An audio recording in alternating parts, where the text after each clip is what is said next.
ආයිබෝවන් දුවලා හැම දිනාටම අද අපි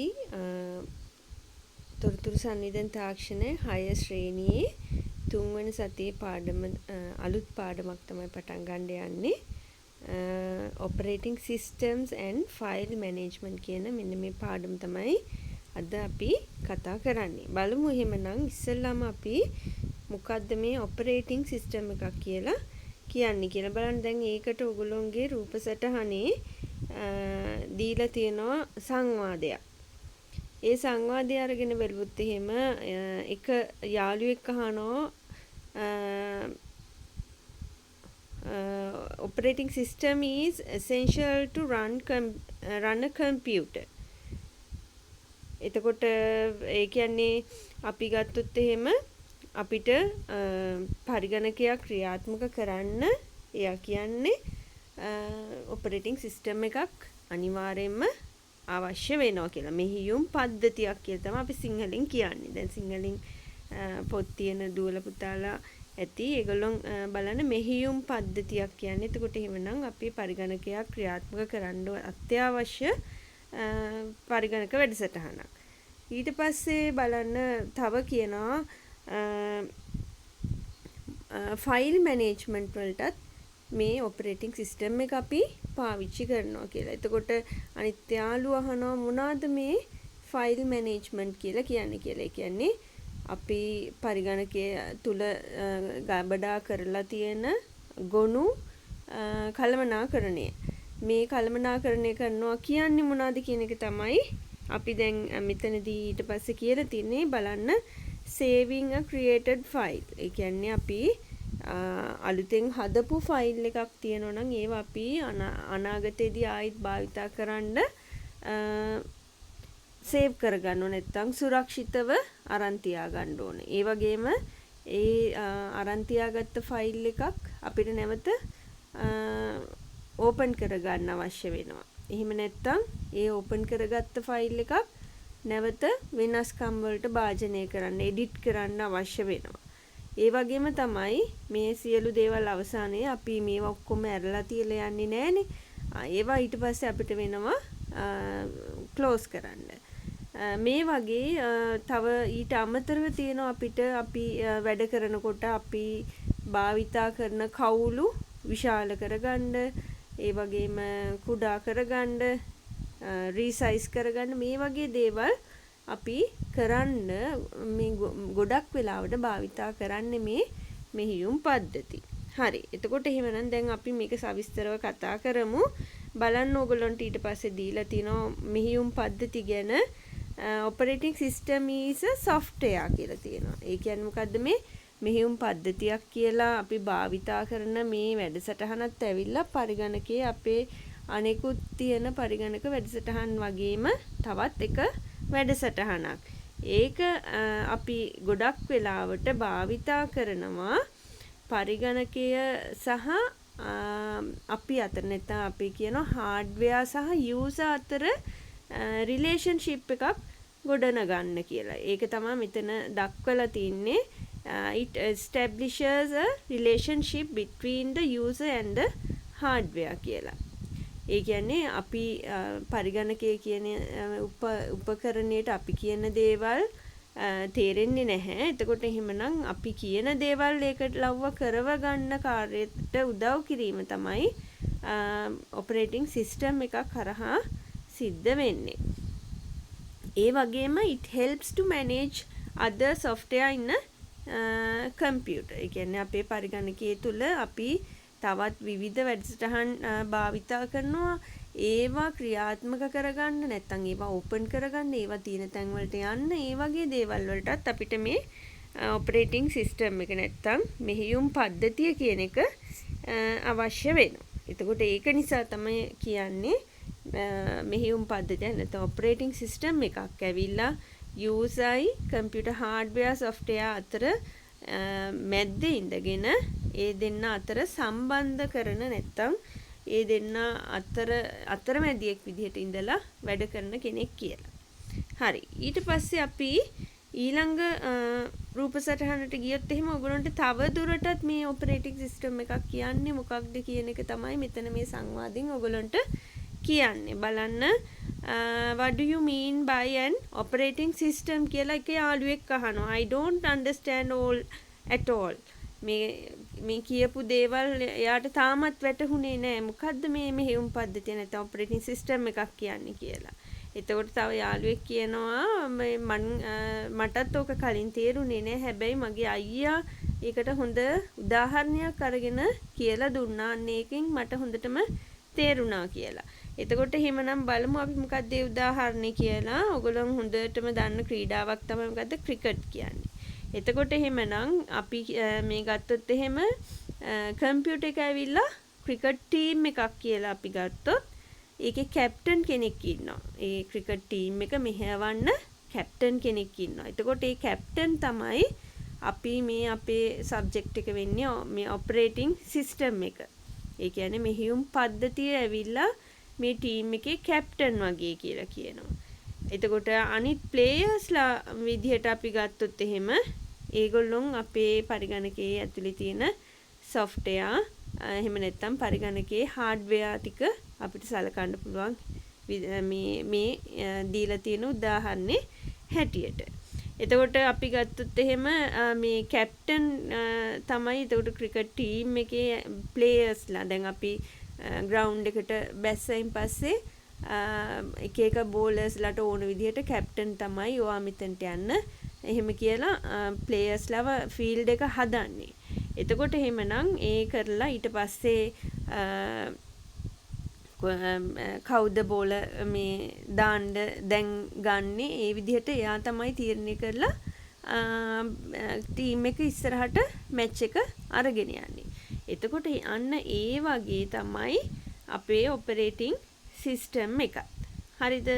එතකොට එහෙමනම් අපි ගත්තොත් එහෙම ක්‍රිකට් ටීම් එක මේ ජයග්‍රහණය කර අරගෙන යනවා වගේ මේ software hardware එක එකතු වෙලා ඔපරේටිං සිස්ටම් එක තමයි අපි ඉස්සරහට මේ ක්‍රියාවලිය කරගෙන යන්න උදව් කරන්නේ. එතකොට ඒ වගේම තමයි දැන් ඔයගොල්ලෝ දන්නවා ක්‍රිකට් ටීම් එකේ හැමදාම එකම කැප්ටන් ඉන්නේ නැහැ. එයා සැරින් සැරේට මාරු කරන දැන් ඔයගොල්ලෝ මේ දැන් දන්නවා මේ අපි ගත්තොත් එහෙම වන් ඩේ ටීම් එකට එක්කෙනෙක් ඉන්නවා 2020 වලට තව එක්කෙනෙක් ඉන්නවා. ඒ වගේ එතකොට එහෙමනම් මේ කැප්ටන් කරන කෙනා මතම නෙමෙයි. එතකොට මේ එකම ටීම් එක විවිධ කැප්ටන්ස්ලා යටතේ අරන් යන්න පුළුවන් හැකියාව තියෙනවා. ඒ වගේ අපේ පරිගණකයත් එකම ඔපරේටිං සිස්ටම් එකක් නැතුව විවිධ ඔපරේටිං සිස්ටම්ස් අපිට පාවිච්චි කරලා වැඩ කරන්න ගන්න පුළුවන් හැකියාව තියෙනවා. දැන් ඒ වගේ අපි මේ පාඩමේදී ඉගෙන ගන්නවා විවිධ ඔපරේටිං සිස්ටම්ස් අපි පාවිච්චි කරන. දැන් ඒවට උදාහරණ වගේක් තමයි ඔයගොල්ලන්ට දීලා තියෙන්නේ Windows, Linux, Ubuntu වගේ ඔපරේටිං සිස්ටම්ස්. දැන් මේවා අරගත්තොත් එහෙම අර අපේ ක්‍රිකට් ටීම් එකේ කැප්ටන්ස්ලා වගේ තමයි මෙන්න මෙතනින් ඔයගොල්ලන්ට දක්වලා තියෙනවා මේ රූප සටහනින් බලන්න. කැප්ටන් ඇවිල්ලා ඔපරේටිං සිස්ටම් එක ඊළඟට ප්ලේයර්ස්ලා ඇවිල්ලා software hardware ඊළඟට අර different captains කියලා කියනවා මොනවාද operating systems අපි විවිධ operating systems අපි අවශ්‍යතාවයන් අනුව භාවිතා කරන එක. හරි ඊට පස්සේ ඔයගොල්ලෝ රූප සටහන එක දීලා තියෙනවා අපි පාවිච්චි කරන විවිධ operating systems වර්ග කීපයක සලකුණු නැත්තම් අපි කියනවා symbols තියෙනවා. ඒවා අඳුර ගන්න අපිට operating system එක අඳුර ගන්න පුළුවන් symbols තියෙනවා. එතකොට ඒවා අපි කීපයක් මේ අපි මේ familiar වෙන්න ඕනේ මේ දීලා තියෙන symbol එක දැක්කහම මේක තමයි මේ දීලා තියෙන්නේ කියලා. එතකොට ඒ වගේ අපි ගත්තොත් එහෙම Windows කියන එක දැන් ඔයගොල්ලෝ දන්නවා මේ අපි පරිගණක විද්‍යාගාරේ පාවිච්චි කරන්නේ Windows මෙහෙයුම් පද්ධතිය. එතකොට ඒක නිසා ඔයගොල්ලෝ මේකම හිතන්නේ දැකලා තියෙනවා. ඒ වගේ අනිත් ඔපරේටිං සිස්ටම්ස් වලටත් තියෙන සලකුණු ඔයගොල්ලෝ දැනගෙන ඉන්න ඕනේ. Linux කියලා ඔපරේටිං සිස්ටම් එකක් ගැන ඉස්සෙල්ලා අපි කිව්වා. ඒකින්නේ පොඩි penguin කෙනෙක්. ඊළඟට Red Hat කියලා ඒ කියන්නේ රතු තොප්පියක් තියෙන එකක් තියෙනවා. එතකොට Mac OS එක කියලා අපි පාවිච්චි කරනවා Apple computers වලට පාවිච්චි කරනවා operating system එකක්. ඒක සඳහා ඒ machines වලට විතරක්ම නිපද වෙච්ච operating system එකක්. එතකොට මෙන්න මේ වගේ මේ දීලා තියෙන හතරට අමතරව තව ගොඩාක් operating systems වර්ග තියෙනවා වෙළඳ පොලේ අපිට භාවිතා කරන්න පුළුවන්කම තියෙනවා. මුදල් දීලා සහ නොමිලේ බාගත කරගන්න පුළුවන් operating systems ඒ අතර තියෙනවා. ඊට පස්සේ අපි කතා කරනවා තව මේ අලුත් මාතෘකාවක් user interface එකක් කියන්නේ මොකක්ද කියලා. නැත්නම් අපි කියනවා මේකට සිංහලෙන් නම් අතුරු මුහුණතක් කියලා. හරිද? එතකොට මේ මොකද්ද මේ අතුරු මුහුණතක් කියන්නේ? අපි ගත්තොත් එහෙම user interface is given to a user by the operating system to do his task. ඒ කියන්නේ අපි දැන් අපේ සමහර කෙනෙක්ට අපි වැඩ කරන විවිධ මේ පරිගණක තියෙනවා. අපි ලැප්ටොප් එකේ වැඩ කරනවා වෙන්න පුළුවන්, ටැබ් එකක වැඩ කරනවා වෙන්න පුළුවන්. එතකොට ස්මාර්ට්ෆෝන් එකකින් වැඩ කරනවා වෙන්න පුළුවන්. එහෙම නැත්නම් PC වර්ගයේ කම්පියුටර් එකක වෙන්න පුළුවන්. එතකොට මේ හැම පරිගණක තිරයක් මේ ගත්තාම මේකේ අපිට ඉස්සෙල්ලාම වැඩ කරන්න ලබා දෙන මුහුණතට තමයි අපි කියන්නේ user interface එකක් කියලා. එතකොට අපි කියනවා boot කරලා ඉවරුණයින් පස්සේ ඉස්සෙල්ලාම අපිට ගනුදෙනු කරන්න, ඒ කියන්නේ අපේ පරිගණකයේ විවිධ software වලට යන්න, ඒ වගේ තියෙන තැන් වලට යන්න අපිට ලබා දෙන අපි කියනවා ඒකට desktop screen එක කියලා. ඔයගොල්ලෝ අහලා ඇති මීට කලින්. එතකොට අන්නේ ස්ක්‍රීන් එක තමයි අපේ user interface එක වෙන්නේ. එතකොට එහෙමනම් මේක අපි පරිගණකය ආරම්භ කරලා turn on කරයින් පස්සේ අපිට ලබා දෙන පළවෙනිම ස්ක්‍රීන් එක විදිහට අපි සලකනවා. හරි. ඊට පස්සේ අපිට තියෙන්නේ මේ 3.1 activity එක කරන්න. එතකොට බලමු අපි 3.1 activity එකට ගිහිල්ලා මේකේ ඔයගලන්ට අර අපි ඉස්සෙල්ලා මේ දැන් මේ කතා කරපු interfaces දෙකක් operating system අපි දැන් කතා කරපු operating system දෙකකට අදාළව interfaces දෙකක් ඔයගලන්ට පෙන්නලා තියෙනවා. බලන්න මේක එතකොට එහෙමනම් මේ ඉස්සෙල්ලාම මේ දක්වලා තියෙන්නේ Windows 10 මෙහියුම් පද්ධතිය නැත්නම් operating system එකට අදාළව user interface එක තමයි මේ ඔයගලන්ට දක්වලා තියෙන්නේ. මේවා බලන්න මේ ABCD කියලා name කරලා තියෙනවා. එතකොට ඒ වලින් දක්වලා තියෙන්නේ icons. අපි මේ ඉස්සරහදී මේ දැන් අපි මේ පාඩමේදී කතා කරනවා අපේ මේ desktop එකේ විවිධ රූප තියෙනවා. එතකොට අන්න ඒ වලට තමයි චූටි නමකුත් එක්ක රූපයක් තියෙනවා. ඒ වලට තමයි අපි කියන්නේ icons කියලා. මේ ඔයගලන්ට වම් අත පැත්තේ කෙළවරේම උඩ හරියේ තියෙන්නේ මේ icons ටිකක්. ඒකේ මේ icons වර්ග දෙකක් තියෙන්න පුළුවන්. අපි ඒක ඉස්සරහට කතා කරනවා. බලමු අපි ඉස්සරහට. ඊට පස්සේ B වලින් දක්වලා තියෙනවා මොකද්ද අපේ මේ desktop එක. අපි කියන්නේ මේ මුළු screen එකටම තමයි desktop එක කියලා.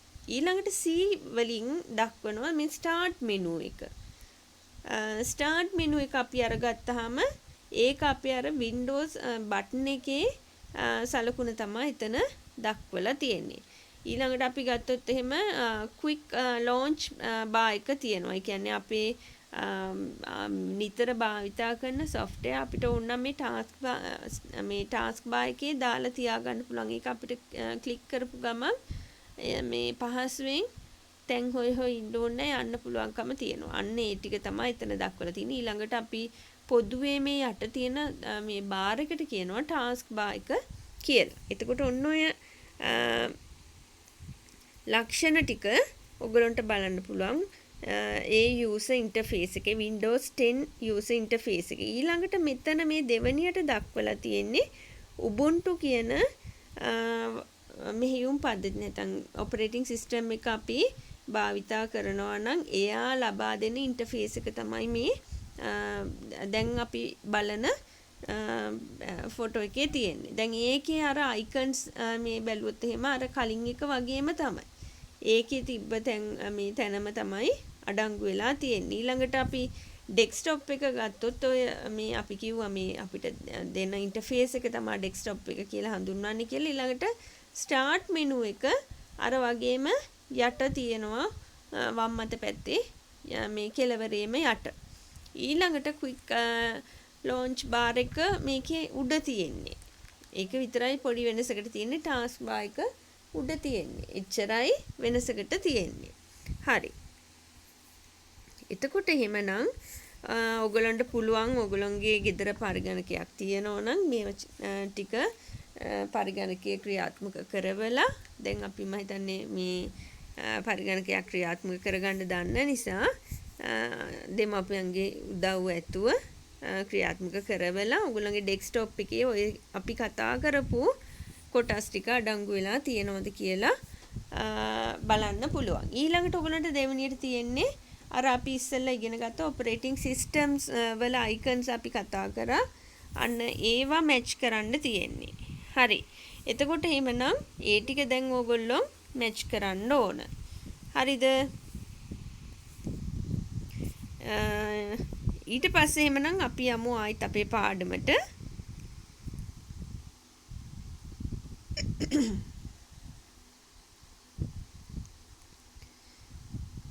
දැන් අපි කතා කරනවා ෆයිල් එකක් කියන්නේ මොකක්ද කියන එක ගැන.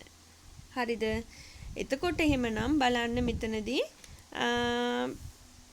මොනවාද on the computer how is that ඒ කියන්නේ මේ hello Sahan what are you doing? එතකොට සහන් කියනවා Gayan drive an art on the computer. ඒ කියන්නේ ආර්ට් එකක් නැත්නම් චිත්‍රයක් ඇඳ කම්පියුටර් එකේ කියලා කියනවා. එතකොට on the computer how is that කියලා එයා අහනවා.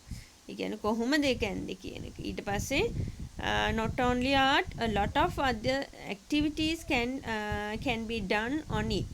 ඒ කියන්නේ චිත්‍ර අඳිනවා විතරක් නෙමෙයි තව ගොඩාක් දේවල් අපිට කරන්න පුළුවන් හැකියාව තියෙනවා කියන එක තමයි මේ දෙන්නගේ සංවාදයෙන් කිව්වේ. Can you bring your art? එතකොට අනිත් දවසේ එයාට බලන්න ගේන්න පුළුවන්ද කියලා යාළුවා අහනකොට කියනවා ඔව් මට ගේන්න පුළුවන්. මේවා ලැබ් එකට එන්න IT ලැබ් එකට එන්න. එතකොට මම පෙන්නන්නම් කියලා. එතකොට ඔන්න ඒකෙන් අදහස් කරන්නේ මේ චිත්‍රේ අපිට කොලයකට ඕනනම් අද වෙනකොට print out එකක් අරගෙන කොලයකට උනත් ගන්න පුළුවන් හැකියාව තියෙනවා. එහෙම නැත්නම් අපිට කම්පියුටර් එකකට දාලා අපි සේව් කරගත් එකක් නම් ඒක කම්පියුටර් එකකින් බලා ගන්න පුළුවන් හැකියාව තියෙනවා. We can keep a lot of document in the computer as we keep drawings and letters. They are called files. එතකොට එහෙමනම් මෙන්න මේ වගේ අපි විවිධ දේවල් අපි පරිගණකයේ තැම්පත් කරනවා. විවිධ චිත්‍ර වෙන්න පුළුවන්, ලියුම් වෙන්න පුළුවන්, මියුසික් සින්දුවක් වෙන්න පුළුවන්. ඔය වගේ විවිධ දේවල් තැම්පත් කරනවා. එතකොට මෙන්න මේ තැම්පත් කරන ඒවලට තමයි අපි කියන්නේ ෆයිල් එකක් කියලා. එතකොට how does an operating system help us? එතකොට මේ අහනවා මේකෙදි කොහොමද මේ ෆයිල් එකක් අපි ගත්තොත් එහෙම මේ භාවිතා කරලා මේ අපේ ඔපරේටිං සිස්ටම් එකකින් කොහොමද මේවා මේ මැනේජ් කරන්න උදව් වෙන්නේ කියන එක. හරිද?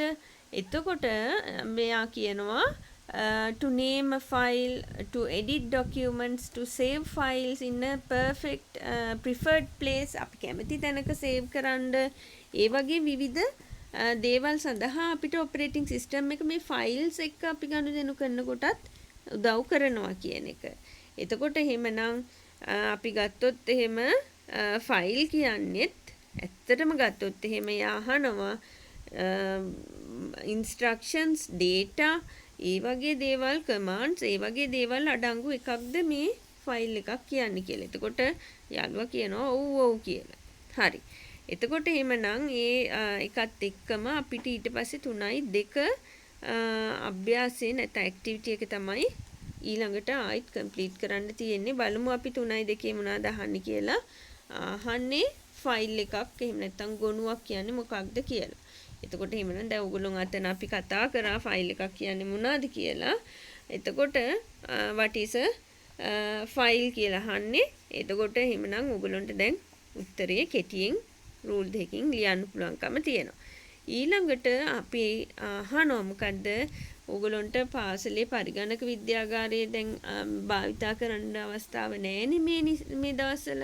දැන් එහෙමනම් ඕගොල්ලන්ගේ ගෙදර හරි එහෙම නැත්නම් ඕගොල්ලන්ගේ යාළුවෙක්ගේ ගෙදර හරි නෑදෑ ගෙදරක හරි කම්පියුටර් එකක් තියෙනවා නම් ඒගොල්ලන්ගේ මේ පරිගණකයක තියෙන පරිගණක ගොනු නැත්නම් ෆයිල්ස් 10ක් තෝරගෙන ඒකේ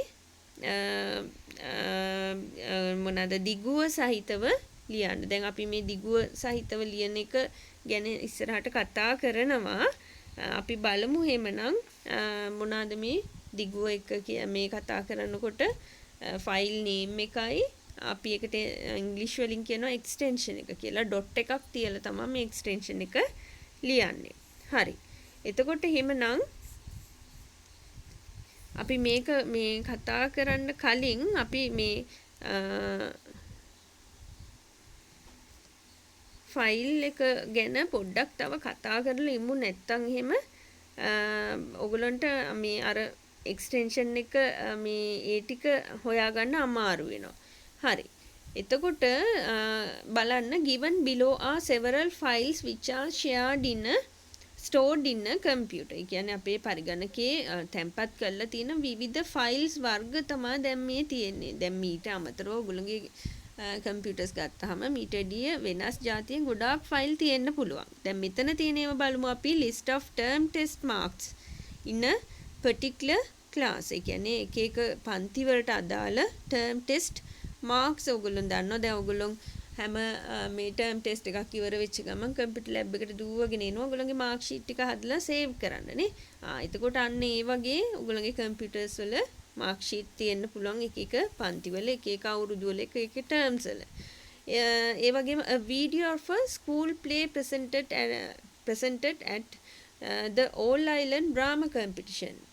දැන් එතකොට ඩ්‍රාමා කම්පිටිෂන් මේ සමස්ත ලංකා නාට්‍ය තරඟාවලියක තරඟය සඳහා ඉදිරිපත් කරපු නාට්‍යක වීඩියෝ එකක් තියෙන්න පුළුවන්කම තියෙනවා. ඒ වගේ විවිධ වීඩියෝස් තියෙන්න පුළුවන්කම තියෙනවා. ඊළඟට බලන්න the agenda of the sport meet එකේ agenda එක තියෙන්න පුළුවන්. word document එකක් විදිහට. ඊළඟට national anthem එක මියුසික් වීඩියෝ එකක් ඒක. වීඩියෝ එකක් නැතුව මියුසික් ට්‍රැක් එකක්. ඊළඟට image of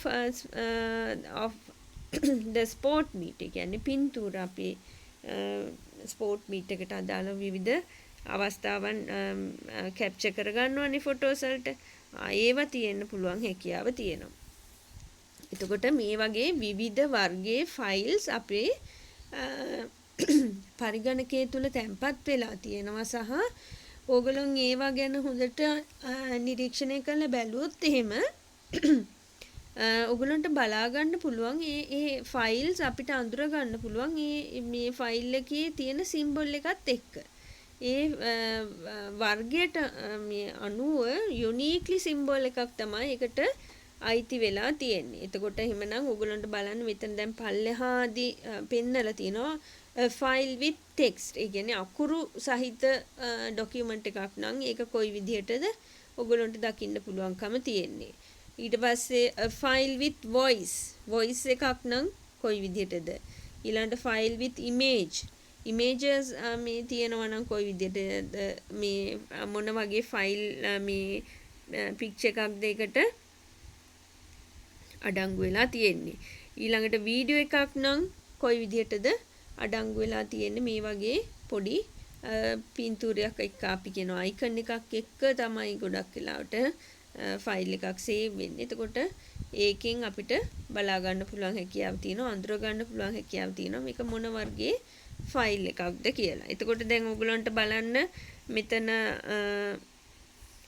ෆයිල් සිම්බල්ස් වලට එක්සැම්පල්ස් වගේක් මේ විකේ පෙන්නලා තියෙනවා. බලන්න දකුණු අත පැත්තේ තියෙනවා an icon represent a file, a folder or a program. එතකොට අපි ගත්තොත් එහෙම මේ icon එකකින් එක්කෝ ෆයිල් එකක් වෙන්න පුළුවන්. එහෙම නැත්නම් ෆෝල්ඩර් එකක් නැත්නම් ගොනු බහලුමක් කියලා අපි ඒක හඳුන්වනවා.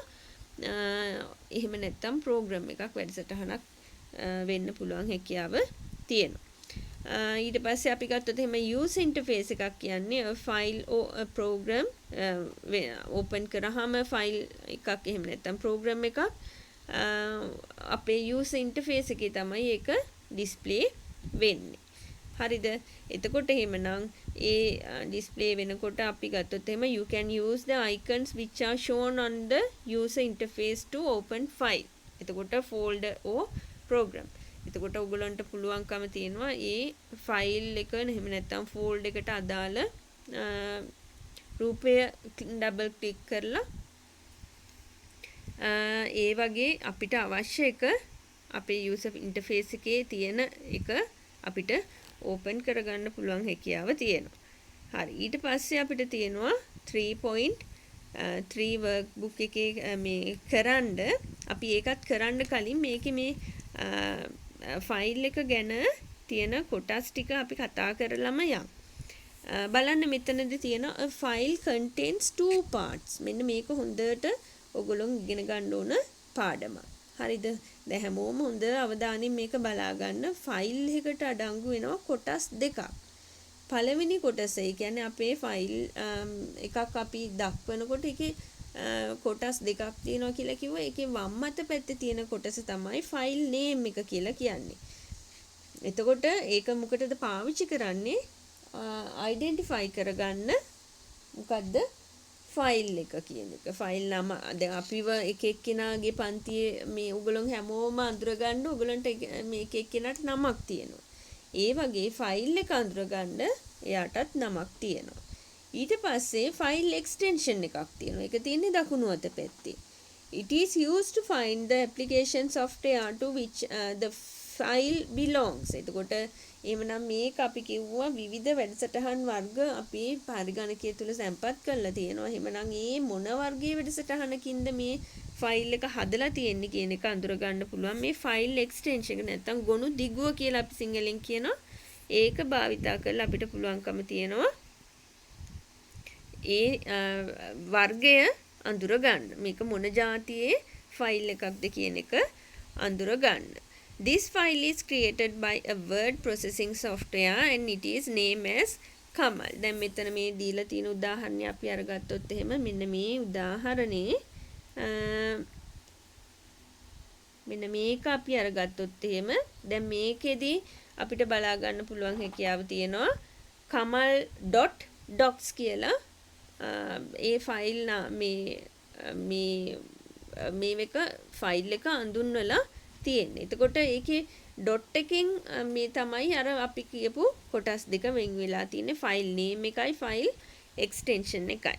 හරිද? එතකොට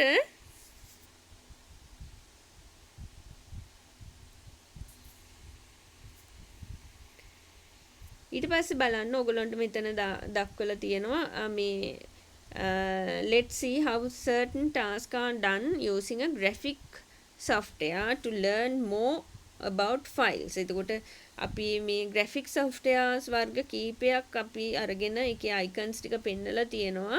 ඕගොල්ලන්ට මේ ෆයිල් එකක් මේ කියන අදහස ගන්න. එතකොට එහෙමනම් බලන්න මේ දැන් PS කියලා මේ අපි Photoshop එක මේ කියන software එක තමයි මේ අඳුන්වලා තියෙන්නේ. ඒ වගේම Illustrator InDesign ඒ වගේ ID කියන එක InDesign ඒ වගේ එක එක software වර්ග තමයි මේ මෙතන දක්වලා තියෙන්නේ. එතකොට මේ අපි ගත්තොත් එහෙම Photoshop වලින් මේ අපිට මේ ලබා දෙන extension එක වෙනස්. Illustrator වලදී ලබා දෙන extension එක වෙනස්. එතකොට InDesign වලදී ලබා දෙන extension එක වෙනස්. එතකොට ඒ වගේ අපි ගත්තොත් එහෙම Word වලින් හැදුවොත් එක extension එකක් අපි docs කියලා හඳුන්වනවා. එතකොට PowerPoint වලින් නම් PPTX කියලා හඳුන්වනවා.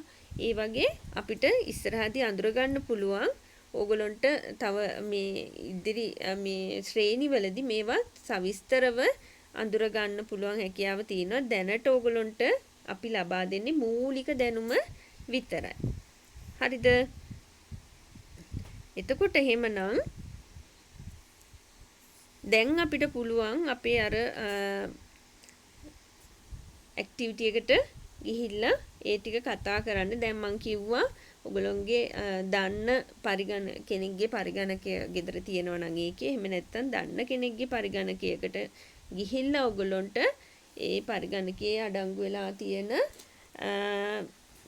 ෆයිල්ස් 10ක නම් එක්ස්ටෙන්ෂන් එකත් එක්ක ලියන්න කියලා. හරිද? එතකොට එහෙමනම් ඔන්න දැන් ඒ ටික දැන් ඔයගලන්ට කරන්න පුළුවන්කම තියෙනවා. ඊට පස්සේ ඒක එකක් පිළිබඳ විස්තර අපිට මෙන්න මේ වගුවට ඇතුල් කරගන්නයි තියෙන්නේ. දැන් ඔයගොල්ලෝ හොයාගත්තනේ ෆයිල්ස් 10ක්.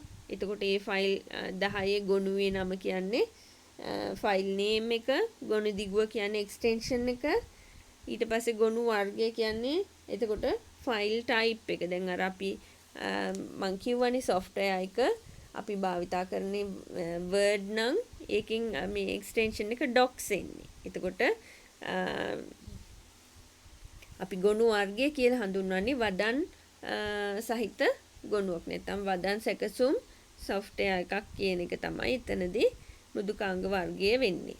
ඊළඟට මෘදුකාංගයේ නම ඇවිල්ලා MS Word කියන විදිහට ඔයගොල්ලෝ දෙමාපියන්ගේ සහායත් ඇතුව මෙන්න මේ වගුව දැන් සම්පූර්ණ කරගන්න ඕනේ. ඔයගොල්ලෝ එතන අර පුරවපු ගොනු 10ට අදාළව. හරි. ඊට පස්සේ ඔන්න දැන් අපි ඔයගොල්ලෝ තව කැමැතිම වැඩක් කරන්නයි ලෑස්ති වෙන්නේ. දැන් ඊට පස්සේ එහෙමනම් අපි දැන් මේ කතා කරන්නේ මේ විවිධ ගොනු වර්ග ගැන. එහෙමනම් අපි අපේ පරිගණකයේ තියෙන ගොනු කිහිපයක් භාවිතා කරන්න තමයි ඉගෙන ගන්න හදන්නේ. එකෙන් ඉස්සෙල්ලාම ඔයගොල්ලෝ කැමතිම එක තමයි මොකද්ද? MS Paint කියන එක. චිත්‍ර අඳින්න පුළුවන් software එක. එතකොට එහෙමනම් මේ software එක පාවිච්චි කරලා ඔයගොල්ලෝ ලස්සන චිත්‍රයක් අඳින්න ඕනේ. හරිද? දැන් එතකොට එහෙමනම් මේකේ මේ tools ටිකත් ඔයගොල්ලන්ට මේ කොටසේදී දක්වලා තියෙනවා සහ මේක ඕපන් කරගන්න විදිහත් ඔයගොල්ලන්ට දක්වලා තියෙනවා. එතකොට ආරම්භ මේ කිරීමේ start menu එකට මේ බොත්තම ක්ලික් කරලා ඊට පස්සේ accessories වලට ගිහිල්ලා ඒකේ paint කියන එක ක්ලික් කරාම ඔයගොල්ලන්ට මෙන්න මේ වගේ ඉන්ටර්ෆේස් එකක් තමයි හම්බ වෙන්නේ. මේකේ උඩම අපි ගත්තොත් එහෙම buttons ටිකක් තියෙනවා. අපි මේ quick access toolbar එකේ අර තියෙන buttons ටික තමයි තියෙන්නේ අපිට නිතරම අවශ්‍ය වෙන ඒවා. print එක, ඒ වගේ මේ paint බොත්තම් අපිට බලා ගන්න පුළුවන් හැකියාව තියෙනවා. save කරන්න, undo කරන්න, ඒ වගේ අපිට එතන buttons කීපයක් පොදු ඕනම software එකක තියෙන buttons කීපයක් එතන දකින්න පුළුවන්කම තියෙනවා.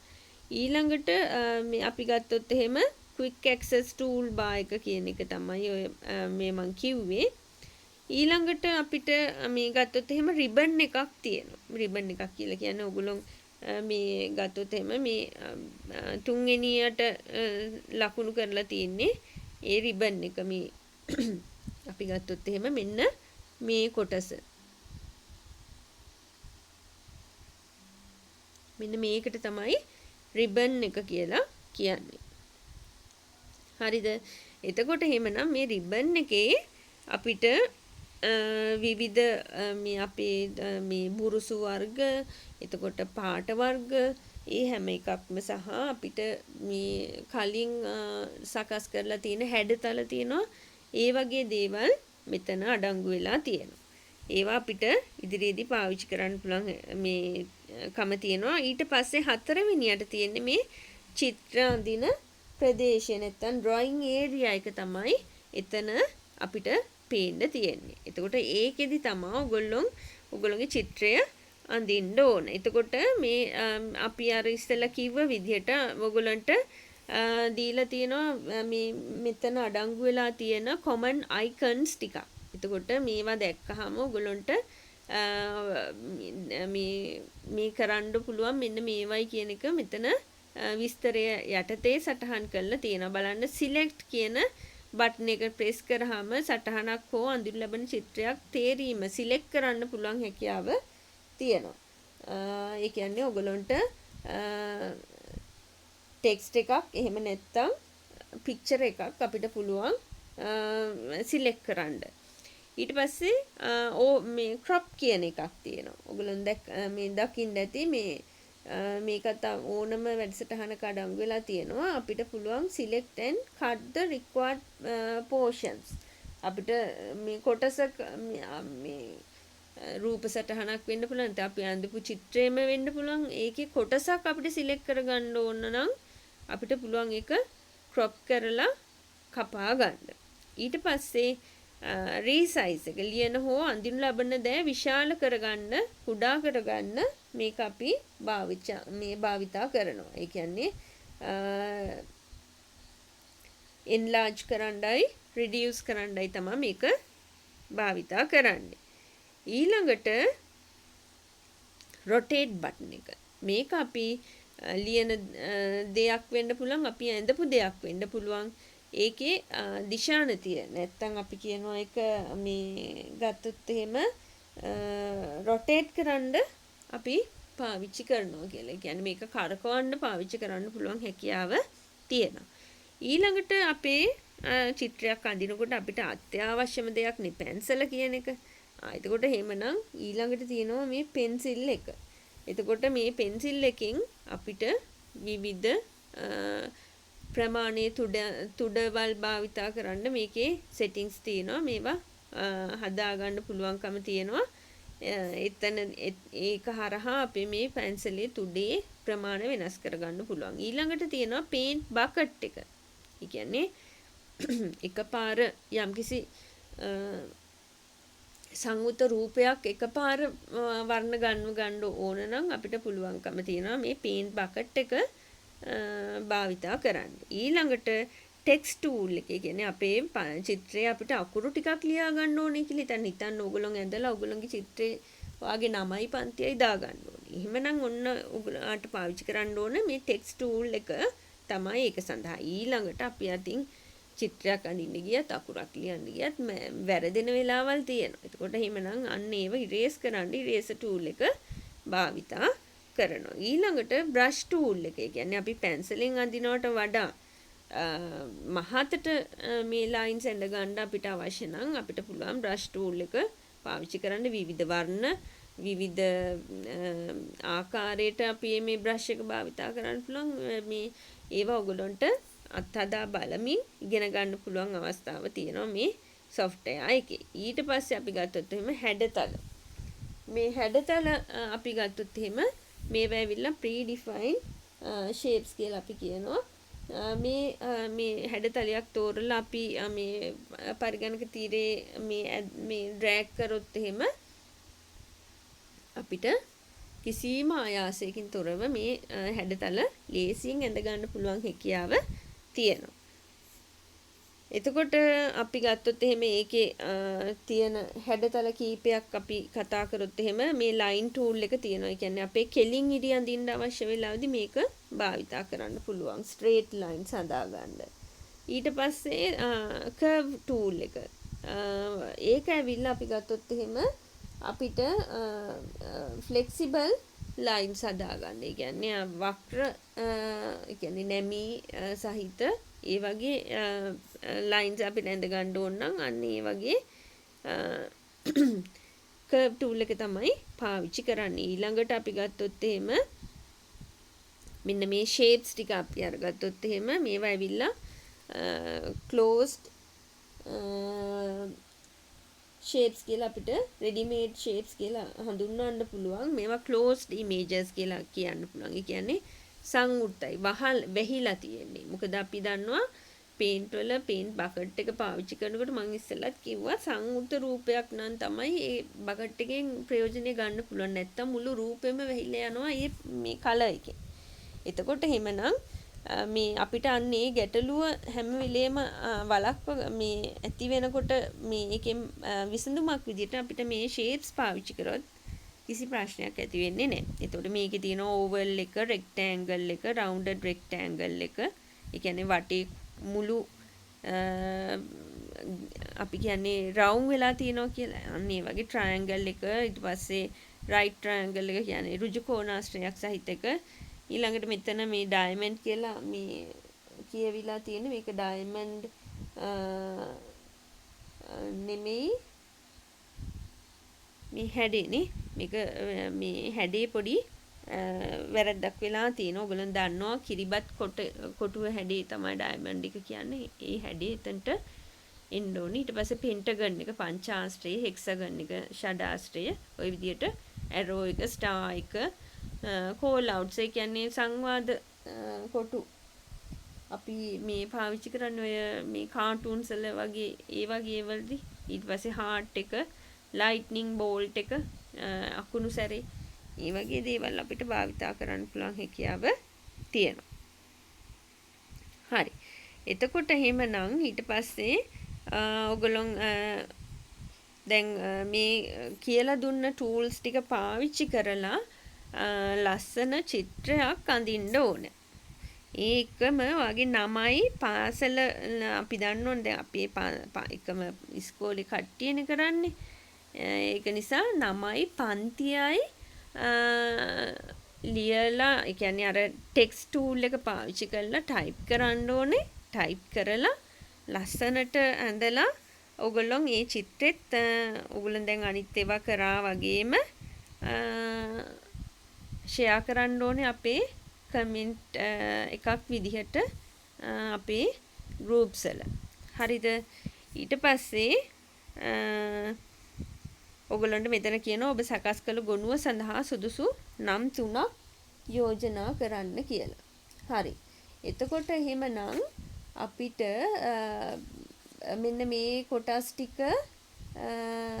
එක දැන් ඔයගොල්ලන් දන්නවා ඔපරේටිං සිස්ටම් එකක් කියන්නේ මොකක්ද සහ අපි ෆයිල් එකක් කියන්නේ මොකක්ද විවිධ ෆයිල්ස් වර්ග තියෙනවා ඒවා අඳුන ගන්න ඒවලට නමක කොටස් කොයි විදිහටද තියෙන්නේ ඒ ටික ඔක්කොම කතා කරා සහ අපි ඉස්සරහදී ඔයගොල්ලෝ තවත් මේ වගේ විවිධ software වර්ග භාවිතා කරන්න ඉගෙන ගන්නවා. එතකොට අද අපි එක software එකක් ඉගෙන ගත්තා. MS Paint කියන software එක පාවිච්චි කරන්න. හරි. එහෙමනම් අද දවසට අපි නවත්වනවා.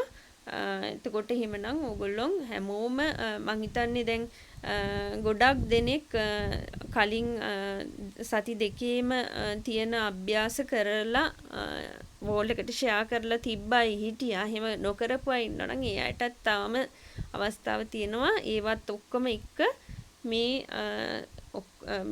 පාඩම් තුනටම අදාළ හෝම්වර්ක් සතියෙන් සතිය ඔයගලන්ට පාඩමක් දාන්න. ඉතින් ඒක නිසා කල් තියෙනවා.